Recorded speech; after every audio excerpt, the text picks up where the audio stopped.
Okay, now listen everybody. So today we have a new poem here on page number 62, that is lines from Endymion. Okay.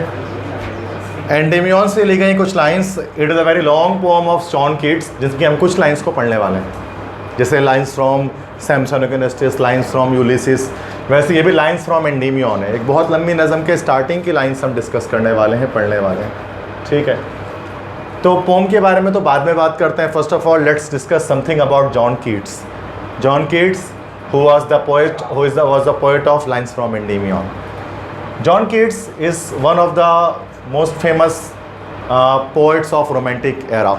Romantic era के कुछ मशहूर शायर, मैंने बताया था कि रोमांटिक एरा में चार जो शायर हैं, चार पोइट्स हैं जो कि ज़्यादा फेमस हैं रोमांटिक एरा में. वो चारों शायर के नाम मैं फिर लिख देता हूँ. ठीक है, एक तो विलियम वर्ड्सवर्थ हैं, एक है जॉन कीट्स, एक है शैली और एक है बायरन, लॉर्ड बायरन. ठीक है, they four are the most famous romantic poet, जिनको द फोर ग्रेट रोमांटिक्स भी कहते हैं हम. ठीक है, और चारों के चारों शायर जो रोमांटिक एरा कहते हैं तो वो बात करते थे ब्यूटी एंड लव, इन दो चीज़ों के बारे में बात करते थे. अब ये चीज़ सबको समझ में आ चुकी है, जो कि काफ़ी फर्स्ट टाइम में भी बड़ा पढ़ा है और सेकेंड टाइम में भी रोमांटिक पोएट्स को हमने काफ़ी पढ़ा है.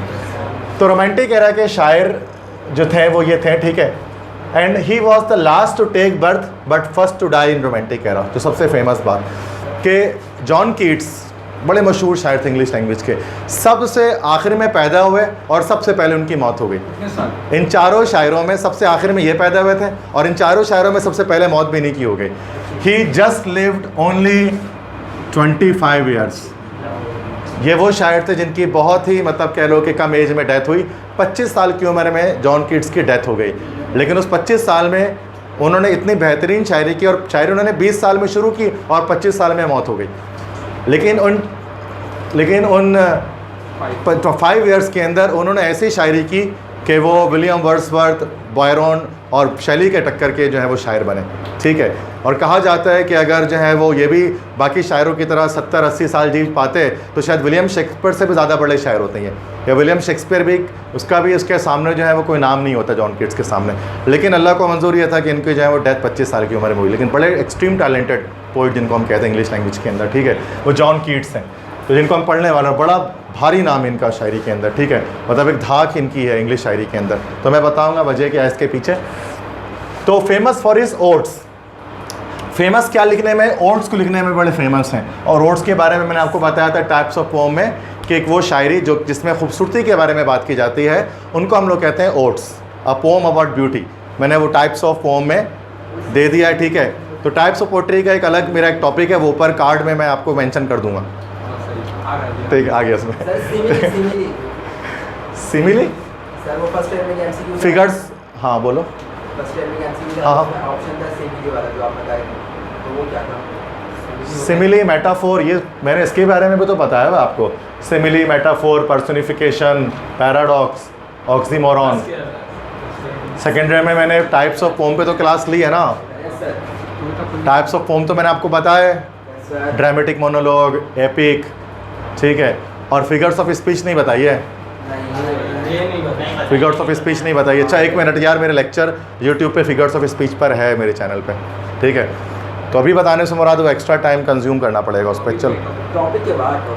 चलो ठीक है, उसकी बात कर लेते हैं. ठीक है, तो चलो ठीक है, टॉपिक के एंड में अगर ये 15 मिनट आखिरी के बच जाते हैं इन केस तो फिर मैं आपको बता दूंगा. ठीक है, तो फेमस फॉर हिज ओट्स, अपने ओट्स के लिए मशहूर थे. ओट्स हर उस नज़म को कहते हैं जिसमें किसी चीज़ की खूबसूरती बयान की जाए, ब्यूटी बयान की जाए, उसको ओट्स कहते हैं. Ode to a Grecian urn, ode to a nightingale, इनके फेमस ओट्स हैं. ठीक है, जो हम अपने कोर्स में नहीं पढ़ते हैं बट ये इन्होंने लिखे हैं. ज़िंदगी इनकी बड़ी उदासी में गुजरी. ठीक है, बड़ी उदासी में गुजरी.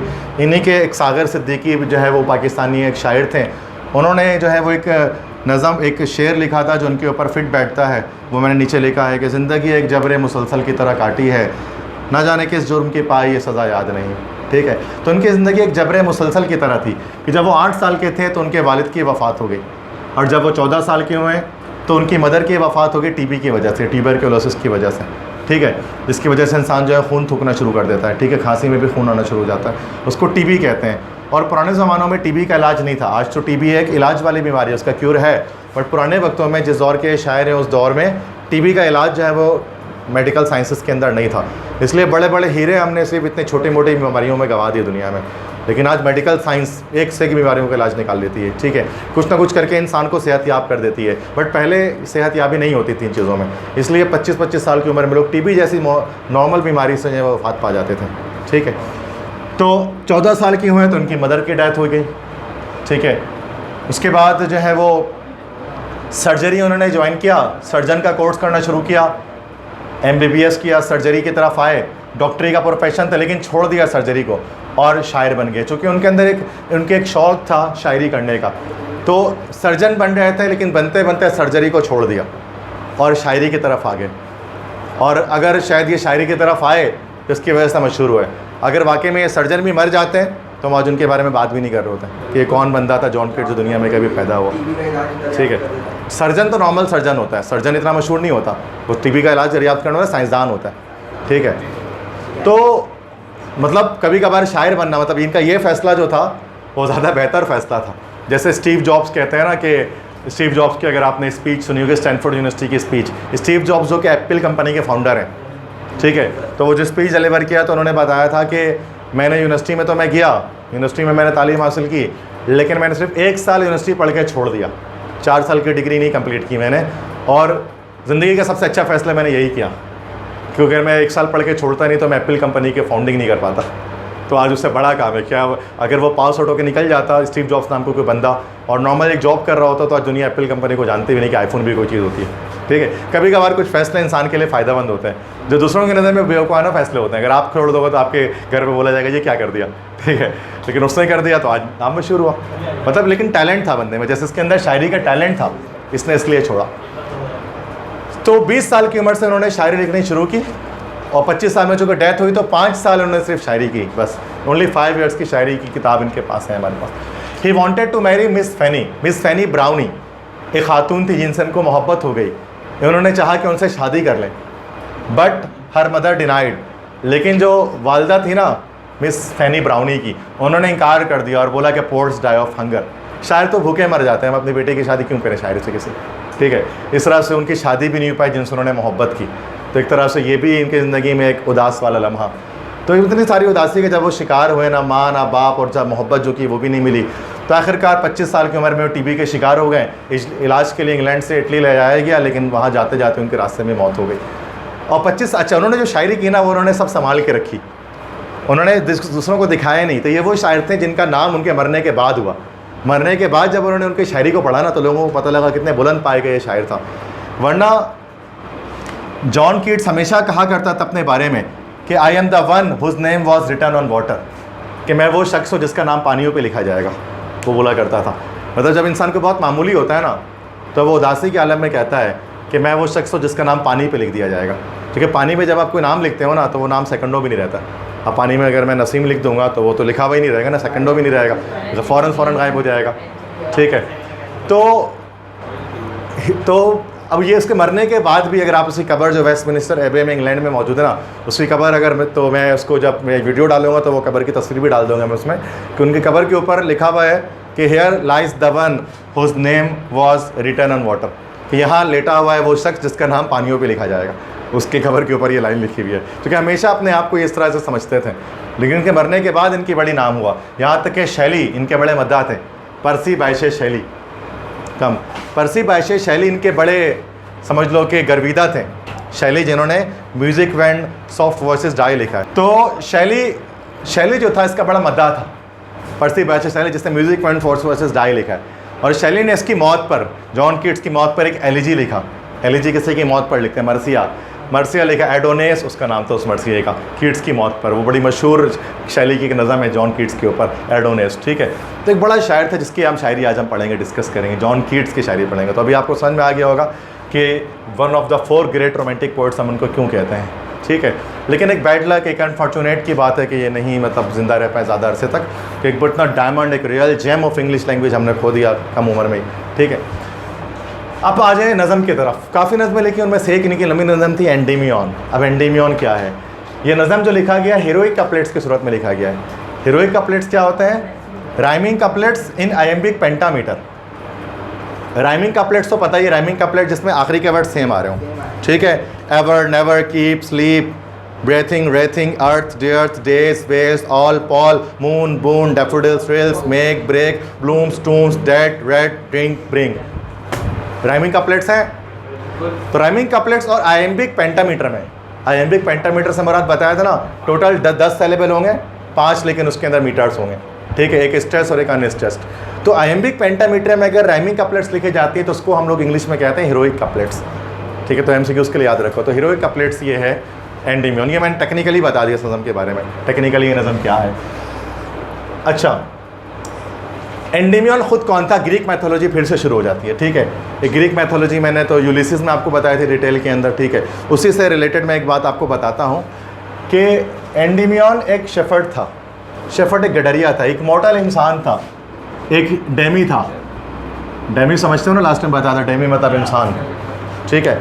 तो एक मॉर्टल इंसान था एंडीमियन, एक चरवाहा था, एक गडरिया था, जैसे पेरिस के बारे में बताया था ना। लेकिन पेरिस जो है वो माउंट ईडा में बकरियां चराया करता था। ये जो है वो माउंट ओलंपस जो है वो एक माउंट था ओलंपस ग्रीस में, वहाँ पर ये बकरियां चराया करता था, ठीक है।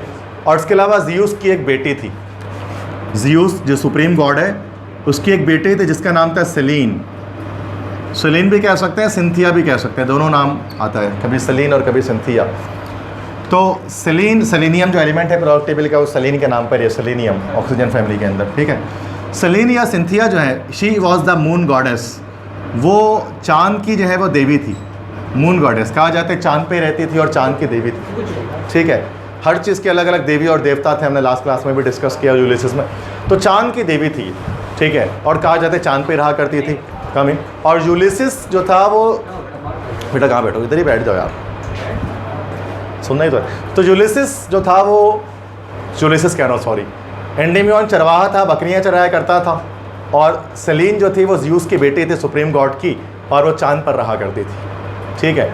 और वो चांद से पूरी दुनिया को ऑब्ज़र्व करती थी। एक दिन वो चांद से ही जो है वो पूरी दुनिया को ऑब्ज़र्व कर रही थी कि उसको ज़मीन पर माउंट ओलंपस पर एक चरवाहा दिखाई दिया। That was Endymion. यस, ये मेथोलॉजी है। मेथोलॉजी मतलब झूठी कहानी समझ लें आप उसको, ठीक है। जैसे यूलिसिस में जो मैंने आपको सुनाई थी, आप उस पर यकीन नहीं कर सकते उन बातों पर, ठीक है। वो मिथोलॉजी, मिथ का मतलब यही होता है कि वो एक दास्तान है, उसमें आप रियलिटी आपको झूठी, बिल्कुल सही बात है, लेकिन एक तरह से जो कि लिखी हुई है किताबों में तो फिर उसको हम पढ़ लेते हैं, ठीक है। तो क्या चीज़ हुई बच्चों फिर कि जिस तरह के इस्लामिक कुरानिक चीज़ों को बहुत सारे अथीस्ट होते हैं, वो उसको मिथोलॉजी कहते हैं, कुरानिक मिथोलॉजी। वो कहते हैं कि भाई मूसा अलैहिस्सलाम कोई शख्स थे, उन्होंने जो है वो लाठी फेंक दी ज़मीन पे और वो अज़दहा बन गया। तो बाकी लोग क्या कहते हैं, जो मुसलमान नहीं, वो कहते हैं यार मैं मिथोलॉजी है, तो सेल सही में थोड़ी ना होगा कि लाठी फेंक दो अज़दहा बन जाए। लेकिन हम लोग यकीन क्यों करते हैं? हमारा मज़हब है। इस तरह ग्रीक्स वो सारी बातों पर यकीन करते हैं, जिनका मज़हब था, समझ रहे हो ना। हमारा मज़हब नहीं, इसलिए हम पर यकीन करना लाजिम नहीं है इस पर, लेकिन जो इनका मज़हब था ग्रीक्स वालों का, उन सब चीज़ों पर यकीन करते थे, ठीक है। तो अब क्या हुआ बच्चों के, एंडीमियन जो था वो बकरियां चराया करता था और सेलीन या सिंथिया वो चांद पे रहती थी।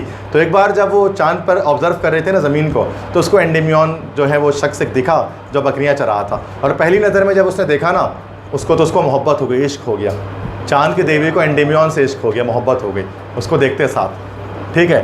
तो जब उसको मोहब्बत हो गई, उसको लगा कि भाई अब उससे शादी करेगी चरवाहे से। उसने अपने बाप को बताया ज़्यूस को कि भाई मैं मुझे इसको से शादी करनी है। तो ये मना था, राइट से पता है गॉडेस, और कहा वो मॉर्टल इंसान, तो इंसान की शादी जो है वो गॉडेस से नहीं हो सकती थी। गॉडेस तो मतलब कह लें कि देवा मतलब देवता है, देवी थी ये चांद की, ठीक है। तो उससे तो शादी नहीं हो सकती थी। तो ज़्यूस ने मना कर दिया कि भाई मैं ये शादी नहीं होने दूंगा किसी भी तरह से। तो सेलीन बड़ी दुखी हो गई, चूँकि उसको उसी से मोहब्बत थी, और मोहब्बत एक परमानेंट फीलिंग है, वो ख़त्म नहीं हो सकती। उसने क्या कि एक मैजिक स्पेल किया चांद से ही। वो जब वो गार के अंदर गया ना, एक बकरी जो है वो भागते भागते एंडीमियन के गार के अंदर चले गई।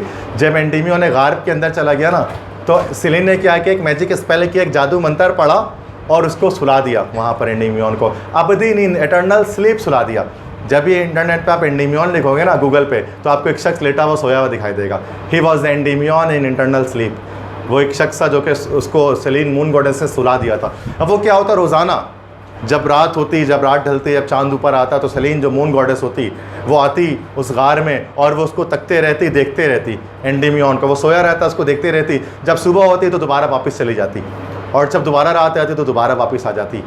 और वो एटर्नल स्लीप सोया हुआ था, समझ लो हज़ारों सालों के लिए, एक लंबे मुद्दत के लिए, और वो हज़ारों सालों तक वो आती मून गॉडेस और उसको देखकर वहाँ से फिर वो चली जाती, उसकी मोहब्बत भी इस तरह बरकरार रहती। ठीक है, तो वो मोहब्बत उसके लिए वो एंडीमियन खूबसूरत था पहले दिन से, और हज़ारों साल बाद भी खूबसूरत रहा। मोहब्बत जो उसके दिल में पहले दिन से थी, हज़ारों साल तक वो कायम दायम रही। इसलिए स्टार्टिंग में जो है ना, ये रोमांटिक पोइट्री का पूरा एक आपको इसमें एसेंस मिलता है कि कह सकते हैं कि the nature of love and beauty is permanent, कि मोहब्बत और खूबसूरती ये परमानेंट फीलिंग्स हैं। और ये इसकी जो पहली लाइन्स लिखते हैं एंडीमियन, वो जॉन कीट्स जो पहली लाइन लिखते हैं, बिल्कुल इसी बात से शुरू करते हैं, द मोस्ट फेमस लाइन्स, जिस तरह से एकदम all the world's a stage and all the men and women merely players, जिस तरह ये बड़ी मशहूर लाइन है इंग्लिश की, विलियम शेक्सपियर की। जैसा जॉन कीट्स की ये बड़ी मशहूर लाइन है, यहाँ मैंने लिख दिया है, a thing of beauty is a joy for ever, it's loveliness increases and it never pass into nothingness. बड़ा सुना होगा आपने इस लाइन को, लेकिन यहाँ पर होती है ये लाइन, असल में शुरू यहाँ से होती है। ठीक है, कि खूबसूरती की चीज़ हमेशा की खुशी देती है और उसकी दिलकशी बढ़ती रहती है और कभी ख़त्म नहीं होती। जैसे एंडीमियन, उसकी खूबसूरती बढ़ती ही रही दिन ब दिन, वो कभी ख़त्म नहीं हुई। ठीक है, तो यहाँ से ये एंडीमियन, मतलब बच्चों को समझ में नहीं आते कि आखिरकार ये वर्ड क्यों कहाँ से आया, तो मैंने इसको बताया कि ये वर्ड आया कहाँ से, क्योंकि बुक के अंदर ये सब कुछ भी मेंशन नहीं होगा जो मैं बता रहा हूँ। ठीक है, ओके, को मसला समझ में आ गई बात सारी इंट्रोडक्शन में जो बातें मैंने यहाँ पर की। ओके, पेज 62 लाइन्स रीड करते हैं। A thing of beauty is a joy for ever, एक खूबसूरती की चीज़ हमेशा की खुशी होती है। इट्स लवलीनेस इंक्रीजेज, इसकी दिलकशी बढ़ती है। It will never pass into nothingness, और ये कभी भी ख़त्म नहीं होती, इसका खात्मा नहीं होता कभी भी। But still will keep a bower quiet for us, लेकिन ये हमेशा रखती है एक बोअर। बोअर कैसे कहते हैं? बोअर के मतलब होता है सायादार दरख्त, सायादार जगह। ठीक है, चलो भाई, a thing of beauty is a joy for ever, एक खूबसूरती की चीज़ हमेशा की खुशी होती है। इट लवलीनेस इंक्रीजेज, इसकी दिलकशी बढ़ते रहती है। It will never pass into nothingness, और कभी भी इसकी खुशी कम नहीं होती, ख़त्म नहीं होती। But still will keep a bower quiet for us, लेकिन ये हमेशा रखती है एक सायादार जगह हमारे लिए। And a slip full of sweet dream, और एक ऐसी नींद रखती है जिसमें मीठे ख्वाब होते हैं। एंड हेल्थ, और हमारे लिए हेल्थ होती है, सेहत होती है। एंड क्वाइट ब्रीदिंग, और हमारे लिए खामोश सांसें चलती रहती हैं। मतलब बताया जा रहा है what are the importance of beautiful things in this world. खूबसूरत चीज़ों की क्या अहमियत है। अल्लाह ताला ने खूबसूरत चीज़ें बनाई ही क्यों दुनिया में? क्योंकि ये खूबसूरत चीज़ें हमारे लिए बहुत ज़रूरी हैं, ये हमें दुनिया के साथ बांध के रखती हैं, जोड़ कर रखती हैं। खूबसूरती को हम देखते हैं, हमारी उदासियाँ मायूसियाँ ख़त्म हो जाती हैं। खूबसूरत चीज़ों से मरद, मैंने आपको बताया कि आपकी माँ आपके लिए खूबसूरत है, तो उसका होना ही आपके लिए आसूदगी का बाइस होता है, और आप सारी परेशानियों को, टेंशन्स को भूल सकते हैं अगर आप अपनी माँ के पास बैठते हैं। सिंपल सी चीज़ है कि खूबसूरत चीज़ों से मरद बहुत सारी चीज़ें जो अल्लाह ताला ने बनाई, अल्लाह ताला की नेमतों में से हैं वो। इस तरह से खूबसूरत दरिया, लहलाते बाग हो गए, पहाड़, चरिंद परिंद हो गए, इनको देख कर इंसान थोड़ी देर के लिए अपनी परेशानियों को भूल जाता है। कहते हैं ना भाई, इंसान लाजमी विजिट करे, टूर करे, कहीं जाए, तो जाएगा तो क्या होगा, जो परेशानियाँ हैं उसकी वो दूर हो जाएंगी, और थोड़ा इंसान फ्रेश होकर उसके बाद आता है। कहीं पे भी पिकनिक वगैरह किसी भी पॉइंट पर जाते हैं इंसान तो ये चीज़ है कि खूबसूरत चीज़ें हमेशा इंसान को खुशी प्रोवाइड करती हैं, वो हमेशा की खुशी होती है, और ये खुशी ख़त्म नहीं होती। जैसे कि डैफोडिल्स में था ना, बताया था कि वो फूलों को देखने के बावजूद उनकी खूबसूरती जो थी डैफोडिल्स के फूलों की, हमेशा कायम व दायम रही, विलियम वर्ड्सवर्थ के लिए। Therefore, on every morrow are we wreathing a flowery band to bind us to the earth. इसलिए हर सुबह, जब सुबह हम उठते हैं तो हम पिरोते हैं, हम बनाते हैं एक फूलों वाला हार जो हमें दुनिया के साथ बांध कर रखता है। मतलब रोज़ाना हम जब दिन को आगाज़ करते हैं, शुरू करते हैं, तो हम बहुत सारे खूबसूरत चीज़ों को देखते हैं। बहुत सारे खूबसूरत चीज़ें हमारे आसपास होती हैं जो हमें इस पूरे दिन को गुजारने में मदद देती हैं, और हम आखिरकार पूरा दिन गुजार लेते हैं। हम दुनिया से जुड़े रहते हैं, दुनिया छोड़कर हम नहीं जाते हैं। दुनिया से जुड़ने की वजह ही हमारी है कि खूबसूरत चीज़ें अल्लाह ने हमारे लिए बनाई हैं। स्पाइट ऑफ डिस्पॉन्डेंस, बावजूद इसके कि वो मायूसी है, बावजूद इसके कि मायूसी है। भाई दुनिया में मायूसी बहुत है। अब किस चीज़ की वजह से दुनिया में मायूसी है? Of the inhuman dearth of noble nature, शरीफ इंसानों की, आला फितरत वाले इंसानों की दुनिया में बहुत ज़्यादा कमी है। ऑफ ग्लूमी डेज, मायूसी है उदास दिनों की वजह से। उदास दिन आते ज़िंदगी में जब हमारा प्यारा हमसे कोई खो जाता है, उसकी वजह से उदासी हो जाती है। Of all the unhealthy and over darkened ways made for searching, और उसके अलावा अनहेल्दी बीमारियां हैं, बीमारी की वजह से इंसान मायूस हो जाते हैं ज़िंदगी से। एंड ओवर डार्किंग वेज, और जराइम के रास्ते हैं, चोरी चकारी डकैती है ना, मोबाइल छिनताई हो गया किसी का, कुछ इस तरह की चीज़ें भी इंसान को मायूस कर देते दुनिया से। थोड़ी देर इंसान परेशान हो जाता है, टेंशन में आ जाता है, उदास हो जाता है, लेकिन ऐसी बात है जिसकी कोई चीज़ खो जाती है। Yes in spite of all, हाँ इन सब के बावजूद, some shape of beauty moves away the pall, कुछ खूबसूरती की चीज़ें हमारे जिस्म से जो है वो कफन को हटा देती हैं। वो कफन पड़ गए हैं हमारे ऊपर जिसकी वजह से हम मुर्दा फील हो रहे हैं, हम पर कफन आ गया। क्यों? चूँकि इतनी सारी मायूसियाँ हैं दुनिया में, डिस्पोंडेंस इतनी सारी, लेकिन इन सब के बावजूद खूबसूरत चीज़ों को दोबारा जब हम देखते हैं तो क्या होता है कि वो चादर हमारे ऊपर से हटा ली जाती है। फ्रॉम आवर डार्क स्पिरिट्स, हमारे तारीक रूहों में से वो चादर हटा ली जाती है। अब वो कौन सी खूबसूरत चीज़ें हैं, आगे पेपर में एक अलग सवाल बनता है। What are the beautiful things which are described by John Keats in his poem. वो आगे आते हैं खूबसूरत चीज़ें जितनी भी हैं। Such the sun the moon, जैसे कि सूरज, जैसे कि चाँद। ट्रीज ओल्ड एंड यंग, बूढ़े और जवान दरख्त। Sprouting a shady boon for simple sheep, जो कि बिखेर रहे हैं एक सायादार नेमत एक सादा सी भेड़ के लिए। एक भेड़ जो है दरख्त के नीचे जो है वो ठंडक में बैठी है। And such are daffodils with the green world they live in, और ऐसे ही डैफोडिल्स के फूल हैं, नरगिस के फूल हैं जो रहते हैं हरी भरी दुनिया में। एंड क्लियर रिल्स, और शफाफ चश्मे हैं, that for them selves a cooling cover made against the hot season, जिन्होंने ख़ुद के लिए एक कूलिंग कवर बना दिया, चार्जर जैसा बना लिया गर्म मौसम के ख़िलाफ़। मतलब जब कभी कोई दरिया बहता है, कोई चश्मा बहता है, तो चश्मे के नीचे की जो ज़मीन होती है ना वो ठंडी रहती है। तो एक तरह से वो जो चश्मा होता है ना वो एक तरह से कूलिंग कवर की तरह होता है उस ज़मीन के लिए गर्म सीज़न के ख़िलाफ़। द मिड फॉरेस्ट ब्रेक, बीच जंगल की झाड़ियाँ। Rich with sprinkling of fair musk rose bloom, जिसमें तेज़ खुशबू वाले मुश्क गुलाब खिलते हैं, जिनके जो फूल होते हैं सितारों जैसे टिमटिमाते हैं, वो बड़ी तादाद में जंगल में पैदा होते हैं। And such two is the grandeur of the doom, बिल्कुल वैसे ही खुदा की शान व शौकत है। यहाँ डूम से मुराद खुदा ही है, जैसे कि खुदा की शान व शौकत है। अल्लाह भी खूबसूरत है ना, अल्लाह ताला को याद करके भी हम मायूसी से दूर हो जाते हैं, है ना। कुरान पाक में कि बेशक तुम्हारा खुदा खूबसूरत है और ख़ूबसूरती को पसंद फरमाता है। अल्लाह ख़ुद भी खूबसूरत है और ख़ूबसूरत चीज़ों को अल्लाह ताला पसंद भी करता है। तो अल्लाह ताला ये बहुत खूबसूरत है, इसी वजह से तो अल्लाह ताला जो है हमारी मायूसी को दूर करता है। जिस शख्स के साथ खुदा होता है वो कभी भी सुसाइड नहीं करता, वो कभी भी जो है वो अपनी ज़िंदगी को ख़त्म नहीं करता अपने हाथों से, क्योंकि उसको खुदा की एक आस होती है, उसको एक दिलासा होता है। लेकिन जिसके पास खुदा नहीं होता उसके पास से वो भी छीन जाता है ना। वो जब देखें ना, अल्लाह ताला कहता है ना बेशक हम तुम्हारे शहर से ज़्यादा करीब हैं। जब कोई भी अल्लाह ताला कोई भी इंसान आपके साथ नहीं होता तो अल्लाह आपके साथ ही होता है। और यही चीज़ हमें जो है जीने के लिए मजबूर करती है। बहुत हर रिलीजन के अंदर ये नहीं है। सुशांत सिंह था, उसके पास उसका खुदा मौजूद नहीं था। वो जिस रिलीजन से फॉलो करता होगा उस रिलीजन के अंदर ये बात नहीं थी कि खुदा जो है तुम्हारे साथ है हमेशा।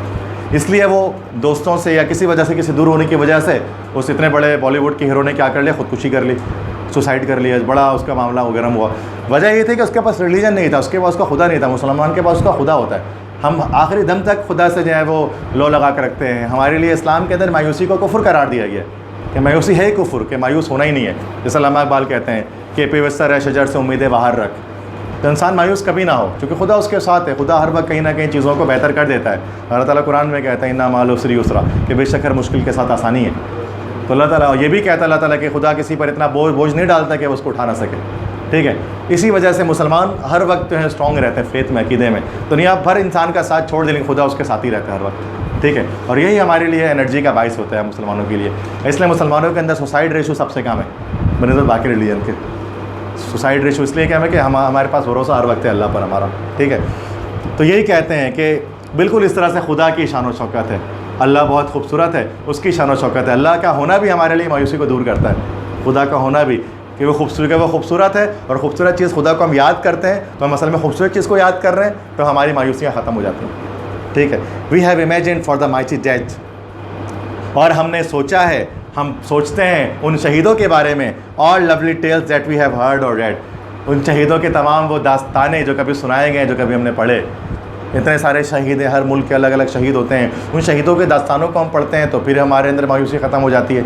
वो भी खूबसूरत होते हैं जो हमारे शहीद होते हैं, जो हमारे मुल्क के लिए जान कुर्बान करके चले गए।